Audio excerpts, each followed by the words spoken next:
പൊതിച്ചോറിലുള്ള പോലെ വേണം.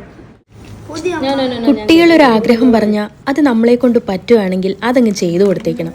അങ്ങനെയാണല്ലോ പണ്ടല്ല ഈ അടുത്താരോ പറഞ്ഞേക്കുന്നത്. അങ്ങനെ ഒരു കുഞ്ഞാഗ്രഹമാണ് ഈ മദിരാശി പട്ടണത്തിൽ ജീവിക്കുന്ന എൻ്റെ കുട്ടികൾ എന്നോട് പറഞ്ഞത്. വേറൊന്നുമല്ല, ഒരു പൊതിച്ചോറ് വേണം, അതും കേരള മോഡൽ. നമ്മുടെ കുത്തരിച്ചോറും മോരുകൂട്ടാനും ചമ്മന്തിയും മുട്ട വറുത്തതൊക്കെ ഉള്ളത്. 1-2 കേരള ഹോട്ടലുകൾ മാത്രമേ ഞങ്ങൾ താമസിക്കുന്ന സ്ഥലത്തുള്ളൂ.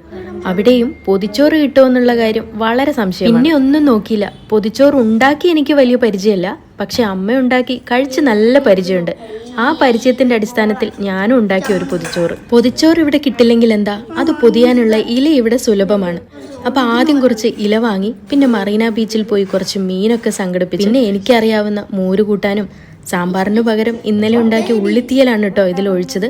പിന്നെ കുറച്ച് ചിക്കൻ വാങ്ങി അത് ഫ്രൈ ചെയ്ത് വെച്ചു. കൂടെ ചമ്മന്തിയും അച്ചാറും ഉപ്പേരിയും.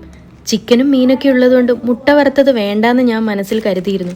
പക്ഷെ ദേവൂട്ടിക്ക് നിർബന്ധം, അമ്മ പൊതിച്ചോറാവുമ്പോൾ അതിലൊരു ഇത്തിരി മുട്ട വറുത്തത് വേണം, ഇനി അതായിട്ട് കുറയ്ക്കണ്ടല്ലോ എന്ന് വിചാരിച്ചിട്ട് അവസാനമായിട്ട് ഒരു മുട്ട വറുത്തതും കൂടെ വെച്ച് പൊതിച്ചോറ് തയ്യാറാക്കി.